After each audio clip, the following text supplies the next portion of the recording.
அனைவருக்கும் வணக்கம். இந்த video last minute strategy. Group 4 exam சொல்லி தெரியும் எல்லாருக்குமே. எக்ஸாம் எல்லாருக்குமே all the best. Last minute strategy எப்படி படிக்கலாம், எப்படி படித்தா ஈஸியாக மார்க் வாங்கலாம், எந்தெந்த கொஸ்டின்ஸ்லாம் படிக்கலாம், அதை பற்றி பார்ப்போம். இதை பாருங்கள், இந்த வீடியோ உங்களுக்கு யூஸ்ஃபுல்லாக இருக்கும். ஸோ வாங்க பார்ப்போம். மார்க் வந்து 300 மார்க்குன்னு சொல்லி தெரியும். தமிழ் வந்து 150, ஜிகே 150 சொல்லி, ஜிகேலே மேக்ஸ் சொல்லி வந்துடும். தமிழில் வந்து என்னென்ன படிக்கலாம்னு சொல்லி பார்ப்போம். அதே மாதிரி ஜிகேயில் என்னென்ன படிக்கலாம், மேக்ஸில் அதெல்லாம் பார்ப்போம். வாங்க. ஃபஸ்ட்டு தமிழ் வந்து 10th Tamil book. 10th Tamil ஃபுல்லாக ரிவைஸ் பண்ணிடுங்க. 10th தமிழ் புக்கில் டிஎன்பிசி குரூப் 4 10th தான். 10th ஃபுல் பேசிஸ் தான் அதில் வரும். ஸோ 10th ஃபுல்லாக படிச்சுக்கோங்க. அதுக்கப்புறம் இம்பார்ட்டன்ட் எதுனா திருக்குறள், பாவலரி பெருஞ்சித்தினார், சித்தர்கள் வந்து கண்டிப்பாக வரும் ஒரு கொஸ்டின். அதே மாதிரி கலைச்சொற்கள் 6th to 10th வரைக்கும் நல்லா பார்த்துக்கோங்க. இதுல வந்து கண்டிப்பாக ஒரு 2 கொஸ்டின்ஸ் வந்து கண்டிப்பாக வரும் கலைச்சொற்கள் வந்து. அதுக்கப்புறம் நூலகம் பற்றிய செய்திகள், நூலகம் பற்றி படிச்சுக்கோங்க. ஜி போப், வீரமாமுனிவர், முடியரசன், வாணிதாசன் இதை பற்றிலாம் பார்த்துக்கோங்க. அதுக்கப்புறம் ஜிகே வந்து ஃபஸ்ட்டு சயின்ஸ் பார்த்தோம். சயின்ஸ் வந்து இயற்பியல், விசை, ஆற்றலாம் எனர்ஜி பற்றி பார்த்துக்கோங்க. அமிலங்கள், ஆசிட்ஸ், இந்த டர்டரிக் ஆசிட்னா இந்த திராட்சையிலும் டர்டரிக் ஆசிட் வரும். அப்புறம் தக்காளினா ஆக்சாலிக் ஆசிட். இந்த மாதிரி ஆசிட்ஸ்லாம் கண்டிப்பாக ஒரு கொஸ்டின்ஸ் வரும், அதை பார்த்துக்கோங்க.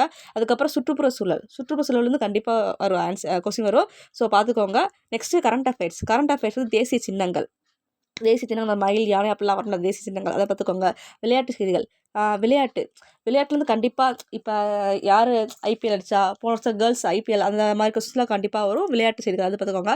சமூக பொருளாதார பிரச்சனைகள், இப்போ நடந்துருக்குள்ள ஏதாச்சும் பிரச்சனை, இப்போ ஏதாச்சும் காங்கிரஸ் பிரச்சனை, அந்த மாதிரி நடந்துட்டு இருக்கணும், அந்த பிரச்சனைலாம் அந்த பொருளாதார பிரச்சனைகள் அதை பார்த்துக்கோங்க.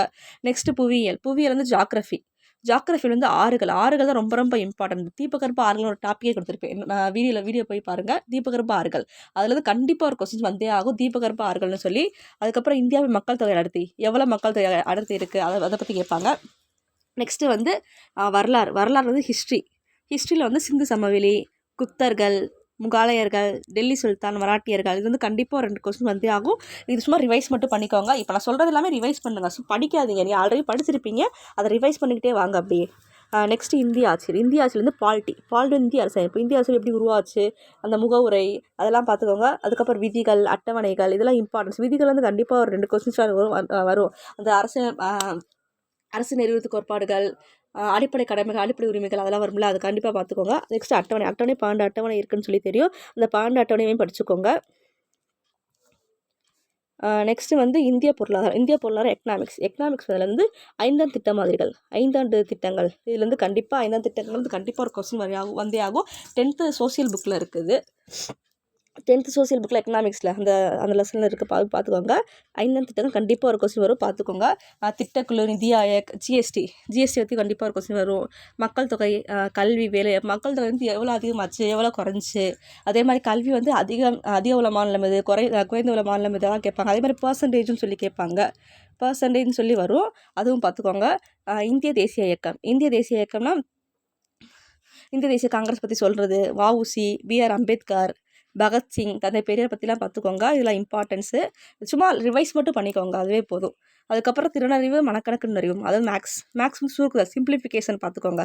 எப்படி பண்ணால் ஆன்சர் டக்குன்னு போடலாம், அந்த மாதிரிலாம் பார்த்துக்கோங்க. எல்சிஎம் HCF இருந்தும், அதுக்கப்புறம் தனி வட்டி, கூட்டு வட்டி, இதுலேருந்து கண்டிப்பாக ஒரு கொஸ்டின்ஸ் வந்தே ஆகும். நெக்ஸ்ட் வந்து காலம் மற்றும் வேலை வந்து கண்டிப்பாக ஒரு கொஸ்டின் வரும். அதே மாதிரி பகடை, அதுக்கப்புறம் தருக்க காரணிகள், இந்த ஏபிசிடிஸ் கொடுப்பாங்கல்ல, அதெல்லாம் நம்ம திருப்பி எழுதுகிற மாதிரிலாம், அந்த மாதிரி கொஸ்டின்ஸ்லாம் வரும். அது கரெக்டாக பார்த்துக்கோங்க. எக்ஸாம் எல்லாருக்குமே all the best. Thank you friends.